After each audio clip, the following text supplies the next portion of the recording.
daleen ak jàmm seen chaîne bii di Buzz M TV Sénégal ci seen actu du jour. kii di Clédor Sène daal dina yëkkati ay kàddu daal di koy jëmale ci liñ dippee scandale des diamants québécois te ci li ni mel mu daal di xamal sénégalais yi que ne kii di Maître Moussa Diop ginnaaw ba mu tëddee foofee kii di président Macky Sall kii di Aly Ngouille Ndiaye kii di Ndiaga Ndiaye ak ki ñu dippee Jean-Claude Mimran ñooñee bañ génnee di jéem a setal seen bopp luñ def leeralul dara sénégalais yi waaye dañoo gën a lëndëmal xelu sénégalais yi ci mbir moomee ne lu sabab mu daal di wax li ni mel moom mooy que ne kii di président Macky Sall en tant que président de la république gouvernement bi moo doon jéem a setal deram ci daal di génnee ñaari communiqué waaye ne communiqué yooyee ci seen wàllu bopp dañoo daal di woroo ndax ne communiqué bu jiitu moo ngi bàyyeekoo ci ministère de l'énergie et des mines te foofee ñoo ngi xamal sénégalais yi que ne réewu Sénégal jébbale na ñaari permis d'exploitation de diamant te ne loolee lu muy tekki rek moom mooy que ne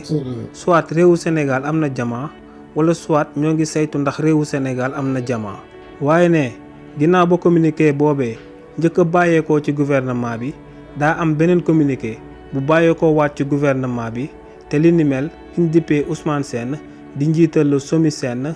di ab mbanxaas protassé wu ci ministre de l'énergie et des mines te ci communiqué boobee luñ ci xamaloon sénégalais yi moom mooy que ne réewu Sénégal musta jébbal kenn ay permis d'exploitation de diamant ne li ni mel lu muy tekki rek mooy que ne gouvernement bi ci beneen boor bi daa bëgg a gëmal sénégalais yi que ne diamant amul ci Sénégal te mosuñ fee jébbale sax liñ dippee permis d'exploitation de diamant ne ñaari communiqué yu waroo yooyu nag bàyyeekoo ci gouvernement bi leeraluñ dara sénégalais yi waaye dañoo gën a lëndëmal seen xel setalul kii di président Macky Sall waaye da koo gën a dugal ci scandale bi ne ginnaaw kii di président Macky Sall kii di Aly Ngouille Ndiaye lu mu bëgg tamit du lenn lu dul ñu daal di nëppal mbir moomee ñu daal di koy teel a fàtte comme scandale yu bëri yu fi jaar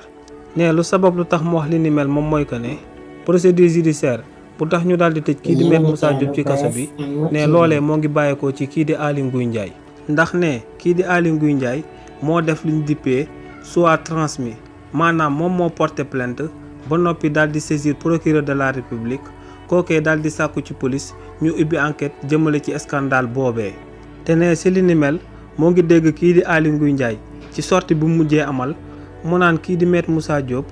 bis bu ko seetalee rek day retirer plainte bi waaye ne lu Sénégal yi wala xam mooy que ne kii di Aly Ngouille Ndiaye bu retirer plainte boobee kii di Maître Moussa Diop ci saa si lañ koy bàyyi mu daal di dem ñibbi te ne coow boobee dafa dépassé ab affaire bu privé bu jaar ci diggante kii di Aly Ngouille Ndiaye ak kii di Maître Moussa Diop waaye ab affaire la bi nga xam ne dafa concerné sénégalais yëpp ndax ci seen ressource naturelle la ñuy wax donc kii di Aly Ngouille Ndiaye warta jéem a retirer ay plainte sax ñu koy nëppal na bàyyi yoon def lu mu war a def ba mbir moomee leer ci bëtu sénégalais yëpp ne ginnaaw kii di Aly Ngouille Ndiaye ki ñu dippee Ndiaga Ndiaye ak kii di Jean-Claude Mimran ñaar ñooñee dañoo lëkkaloo ba pare di andil ay contrat yu bon état bu Sénégal ne lu sabab lu tax mu wax li ni mel moom mooy que ne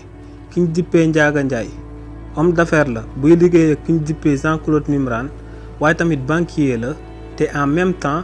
ministre conseiller la bu président Macky Sall ne loolee nag moo dul dëgg moo dul yoon ndax dañoo jël public daal di koy mélanger ak privé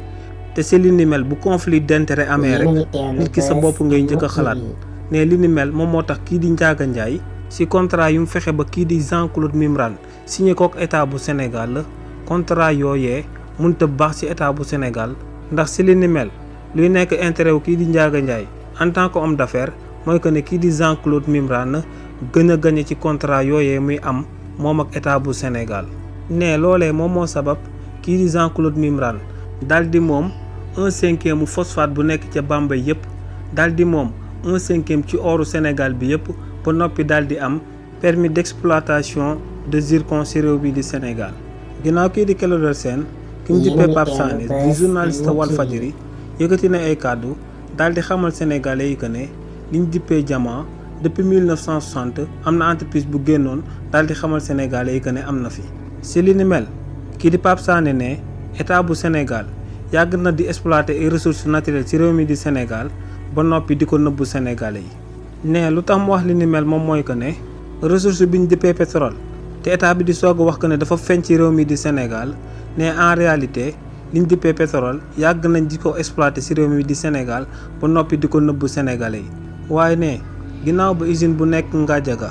ca Thiès explosé te ci usine boobee ñu fa doon exploiter pétrole ci la Sénégalais yëpp daal di xamee que ne ndekete pétrole butane bu gën a baax ci pétrole yi dañ koy exploiter ci Sénégal te état bi da ko doon nëbb ne ginnaaw loolee tamit la état bi soog a génn soog a reconnaître que ne da doon exploiter pétrole ci zone boobee. ne loolee moom moo sabab mu daal di samp laaj daal di koy jëmale ci état bu Sénégal si ndax nekkuñ di exploiter diamant ci réew mi di Sénégal ba noppi di ko nëbb ndax ne de 1911 à 1959 réewu Sénégal amoon na ay entreprise yu fi nekkoon di saytu ndax am na diamant waaw wala déet waaye ne entreprise yooyee ni ñu ko doon defee dëppoowuloon ak yoon ndax ñooñee duñ doon yëkkati ay kàddu mu ko àddu daal di wax askan wi ndax ñoo ngi gis diamant wala gisuñ diamant ci zone yooyee waaye ne en 1960 ginnaaw ba réewu Sénégal amee ab indépendance si lañ réglementé mbir yi ba entreprise yooyee tàmbali di àddu si li ni mel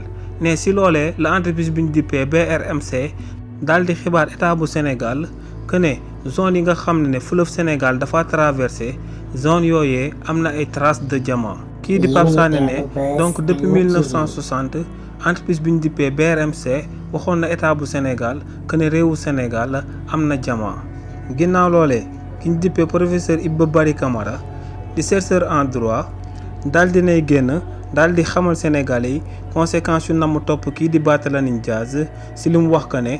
du dem ci procès en cassation bu nama am ci diggante moom ak kii di Ndiaga Diouf le 22 décembre bi ñu jëm waaye tamit bu fekkee daa am ay daan yu fu bàyyeekoo du ko appliqué si li ni mel kii di professeur Iba Barry Camara ne kii di Barthélémy Dias ci procès bu war a jaar ci diggante moom ak kii di Ndiaga Diouf le 22 décembre bi ñu jëm bu fekkee teewul ci tribunal bi ne loolee du am benn conséquence ci kaw kii di Barthélémy Dias ndax ne ci procès boobee en réalité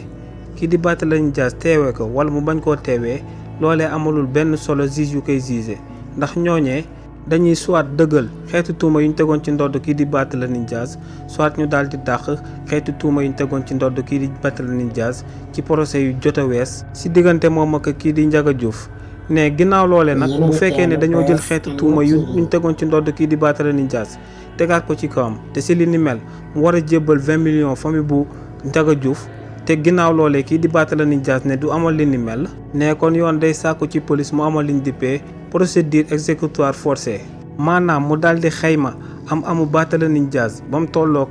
20 millions ñu daal di nangu loolee par la force daal di koy jébbal famille bu Ndiaga Diouf lii lañ leen andi doon comme actualité ñoo ngi leen di jox dig daje ci yeneeni mbir